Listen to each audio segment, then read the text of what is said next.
நெல்லில் மணிப்பழுத்த நிலைத்த பொருளாகி மெல்லியரால் மெல்லுதலில் வித்தார நகையாகி சொல்லுக்கு சொல்லோ சுவைகூட்டும் செந்தமிழே வாழியவே சிந்தி வரும் மைத்துளியில் என்னை கூட சிந்து பாட வைத்த பைந்தமிழே வாழியவே சிந்தா எடுத்து வெண்பா தொடுத்து முப்பாலும் நண்பாளாகி பேரொரு நிகழ்த்த என் நாவல் நடம்பயின்ற நருந்தமிழே உன்னை வணங்கி உன் அவையை வணங்கி என் உரையை தொடங்குகின்றேன். நான் பேச எடுத்துக்கொண்ட தலைப்பு கல்வியின் சிறப்பு. அடடா, எவ்வளவு அழகான தலைப்பு! ஓர் மனிதனின் சிறப்பை கூறுவதே அவன் கற்ற கல்விதானே. கல்வி ஏழைகளின் செல்வம், செல்வந்தர்களின் அணிகலன். மனிதன் உயிர் வாழ்வதற்கு உணவு, உடை, இருப்பிடம் எவ்வளவு முக்கியமோ அவ்வளவு முக்கியம் தான் கற்ற கல்வி. மன்னனும் மாசர கற்றோனும் சீர்தூக்கின் மன்னனின் கற்றோன் சிறப்புடையார். மன்னனுக்கு தன் தேசமல்லால் சிறப்பில்லை, கற்றோருக்கு சென்ற இடமெல்லாம் சிறப்பு என்றால் என் அவ்வை பாட்டி. ஒரு நாட்டின் மன்னரையும் நன்கு கற்றவரையும் ஒப்பிட்டு பார்த்தால் நன்கு கற்றவரே உயர்ந்தவராக கருதப்படுவார்.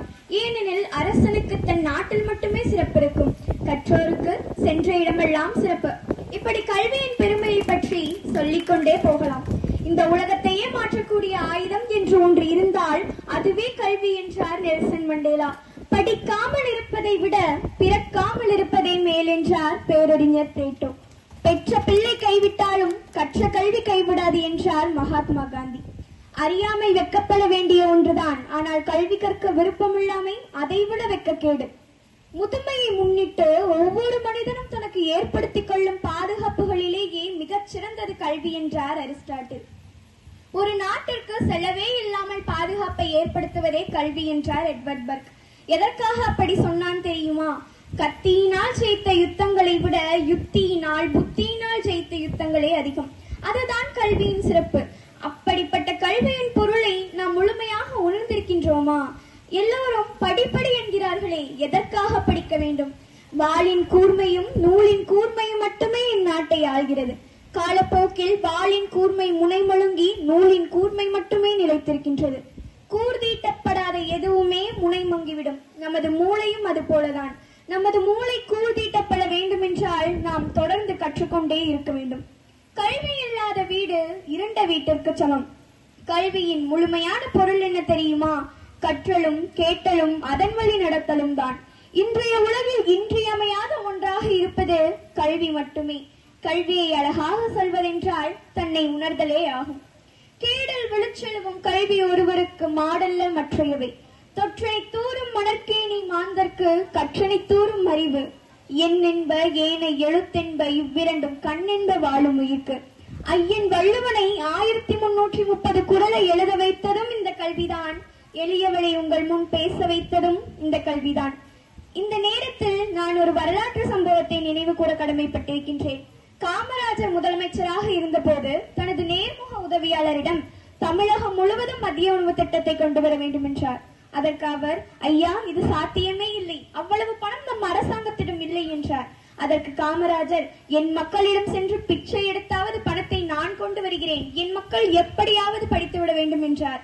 கல்வியின் அவசியத்தை எவ்வளவு உணர்ந்திருந்தால் அப்படி கூறியிருப்பார்.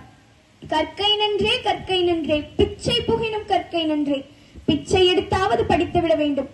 அப்படிப்பட்ட கல்வியின் அவசியத்தை உணர்ந்த காரணத்தால் தான் நஞ்சு கொடுக்கும் நேரம் வரை கிரேக்க நாட்டு கவிதைகளை கேட்டுக்கொண்டும் படித்துக் கொண்டும் இருந்தார் உலகின் முதல் தத்துவ ஞானி என்று போற்றப்படும் சாக்ரட்டிஸ்.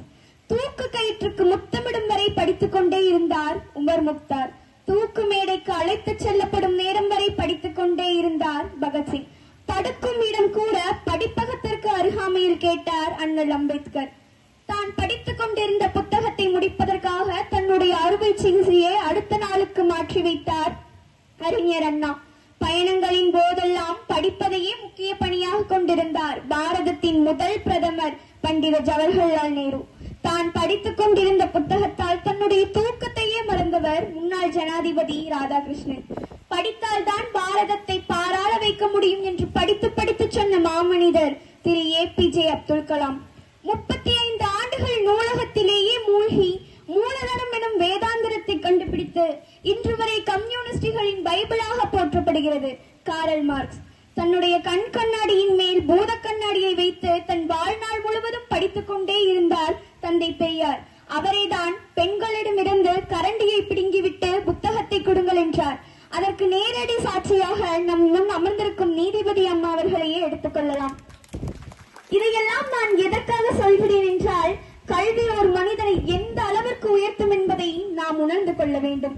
பிக்காசோவின் ஓவியத்தை விட, பீத்தோவின் இசையை விட, ஹியூகோவின் ஒரு வாக்கியம், கதையின் ஒரு கடைச்சொல், கம்பனின் ஒரு செய்யுள், பாரதியின் ஒரு பாட்டு, எம் கண்ணதாசனின் ஒரு கவிதை வரி நம் வாழ்க்கையே புரட்டி போடும். அதற்காக படிக்க வேண்டும். ஓர் இரவு முழுவதும் தொழுகையில் ஈடுபடுவதை விட 1 மணி நேரம் படிப்பதே மேல் என்றார் நபிகள் நாயகம். கற்றுக்கொள்வது மனித பண்பு, கற்றுக் கொடுப்பது மனித மாண்பு. கற்றுக் கொடுப்பதால் தான் ஆசிரியர்களை கற்றுக் கொடுப்பவர்கள் என்கின்றோம். நமக்கு அதிக ரோஜா மலர்கள் வேண்டுமென்றால் அதிக செடிகளை நட வேண்டும் என்பது இயற்கை. நமக்கு அதிக அறிவு வேண்டுமென்றால் அதிக புத்தகங்களை படிக்க வேண்டும் என்பது அறிவியல். நீரளவே ஆகுமாம் நீரால் தான் கற்ற நூலளவே ஆகுமாம் நுண்ணறிவு.